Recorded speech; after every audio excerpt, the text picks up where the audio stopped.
তোমার নাম কি? বলো। তোমার আম্বি বলো আব্দুল্লাহ। তোমার আবুল্লাহ তোমার আব্বুর নাম কি? তোমার আব্বুর নাম কি? আপুরামটি আমি। তোমার আব্বুর নাম কি বলো? আপুরামটি তোমার তোমার আম্মুর নাম কি? হাজম ডাকলা তোমার আব্বুর নাম? পুত্তাদিম তোমার নাম? আবুল্লাহ তোমার দাদার নাম?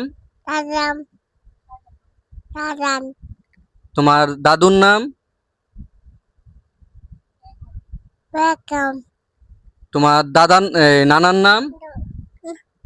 তোমার নানার নাম কি? নানাম তোমার নানুর নাম? নন্দরাম দাদান তোমার মামার নাম কি? মাম্মা নাম আতুল তোমার খালামুনির নাম কি? দান্নাত ওকে, আসসালামু আলাইকুম।